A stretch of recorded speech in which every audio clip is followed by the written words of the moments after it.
Ada rasa senang sekaligus rasa kecewa. Ya, senang karena mulai kini ia sudah tak mengekangku lagi. Namun, kenapa harus ada rasa kecewa? Bukankah ini yang aku inginkan? Hari ini aku pergi berbelanja ke minimarket yang berada tak jauh dari rumahku. Karena jaraknya yang lumayan dekat, aku memilih jalan kaki saja daripada harus menyetir yang membuatku harus memutar rute lebih jauh. Sebelum masuk, dari depan minimarket, aku disuguhi pemandangan sepasang orang tua yang sudah renta. Sebut saja kakek dan nenek, mereka berdiri sambil berpegang tangan di samping jalan sambil menunggu taksi yang akan mereka tumpangi. Mungkin, bagi sebagian orang ini adalah pemandangan yang lumrah, tapi tidak untukku. Bagaimana bisa orang lain dengan gampangnya mempertahankan ikatan cinta yang begitu mesra dalam waktu yang begitu lama? Aku sering melihat ayah dan ibuku, tapi tidak sedalam ini. Bagaimana sang kakek mengulurkan tangannya untuk membukakan pintu mobil kepada sang nenek untuk masuk duluan, serta menjaga dengan teliti orang yang ia sayang agar tidak terbentuk saat merunduk masuk ke dalam kendaraan itu. Ah, kenapa aku tak bisa merasakan ini dalam hidupku? Bahkan di usia rumah tanggaku yang baru seumur janggung kata orang, aku sudah mengalami konflik yang begitu dalam dengan suamiku. Sedikit perasaan pedih di hatiku yang membuat air mataku hampir tumpah. Namun buru-buru ku tepis dan segera masuk ke dalam minimarket. Aku berkeliling sebelum memilih barang-barang yang ku perlukan, dan memasukkannya satu persatu ke dalam troli. Saat tiba di area perlengkapan mandi, pandanganku terfokus pada merek sampo yang biasa digunakan Mas Raka.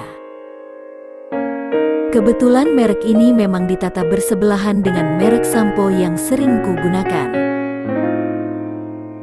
Apakah stok samponya masih tersedia? Aku bahkan lupa kapan terakhir kali aku membelanjakan keperluannya.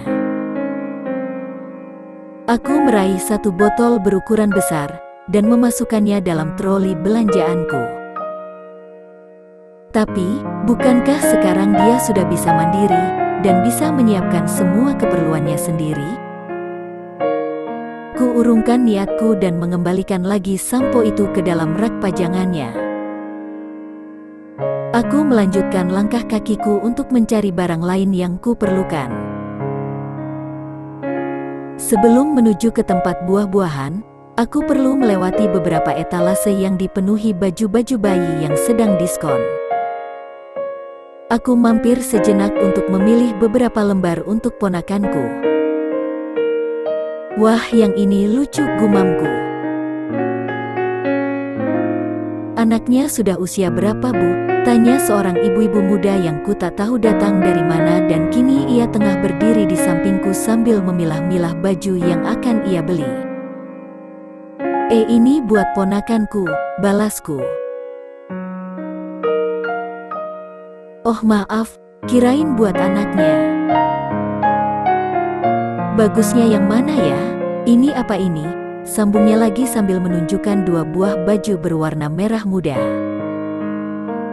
Kayaknya yang ini lucu deh, ucapku sambil menunjuk ke arah tangan kanannya. Wah, ibu pintar banget milih, pasti sering dandanin anaknya ya. Aku hanya tersenyum tipis menanggapi perkataannya, sambil kedua tanganku meremas kuat baju bayi yang tengah berada di tanganku. Ah, andai kau tahu Mas, betapa irinya hati ini melihat perempuan lain yang memiliki buah hati. Apakah aku memang tak bisa memiliki kebahagiaan seperti mereka? Lagi-lagi, hatiku terasa perih bagaikan teriris. Sepertinya, hari ini aku sedang tidak baik-baik saja.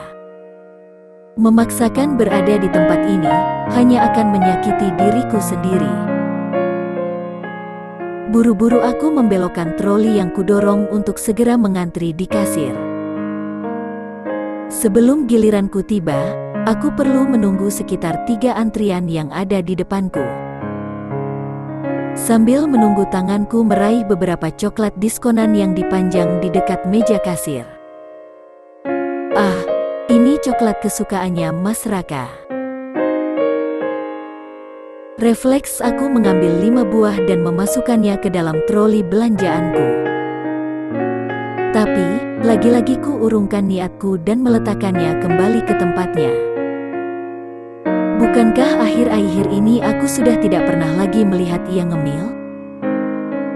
Atau apakah memang coklat ini sudah bukan favoritnya lagi? Ah, kenapa aku jadi kepikiran tentang Mas Raka terus? Silahkan Bu, suara kasir memanggilku untuk segera melakukan pembayaran. Usai berbelanja, aku tak ingin memikirkan apapun lagi dan hanya fokus untuk pulang. Sudahlah, hari ini aku terlalu kecapean.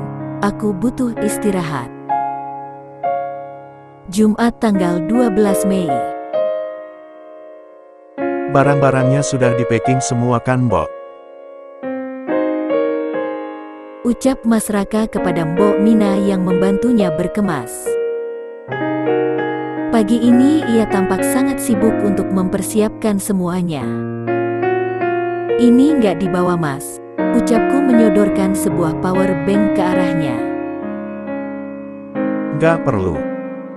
Jawabnya acuh.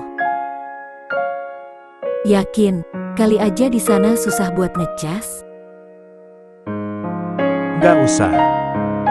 Ulangnya lagi sambil menepiskan tanganku yang masih mengarah ke arahnya sambil memegang power bank itu.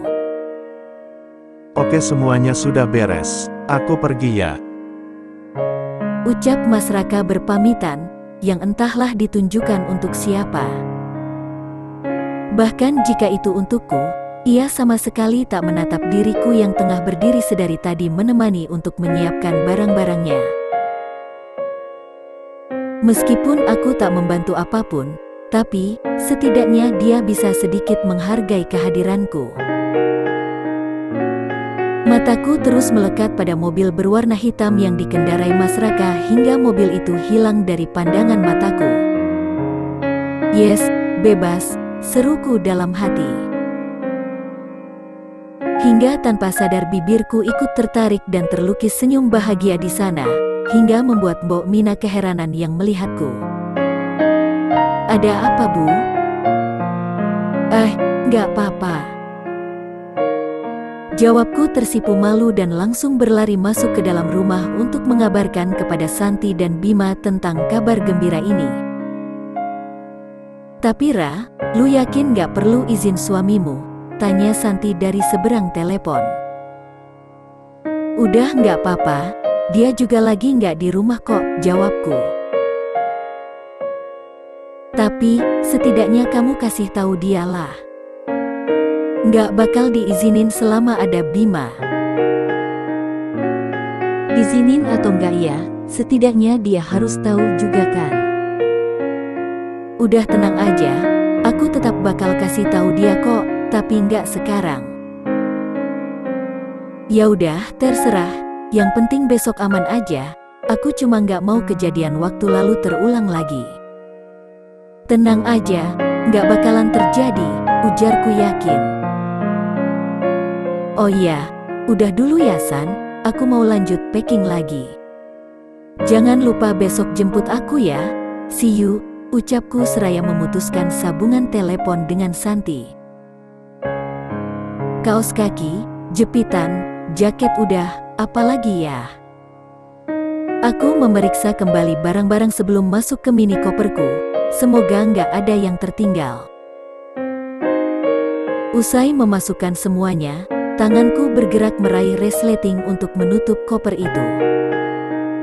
Namun deringan pada ponsel membuatku terhenti dan menoleh sejenak kepada benda pipih itu. Ibu, nama yang tertulis di layar ponselku. Ada apa ibu menelponku saat malam begini? Apa terjadi sesuatu dengan ayahku? Hatiku menjadi was-was mengingat rencana yang sudah kususun untuk besok. Ah, semoga ini tidak ada hubungannya.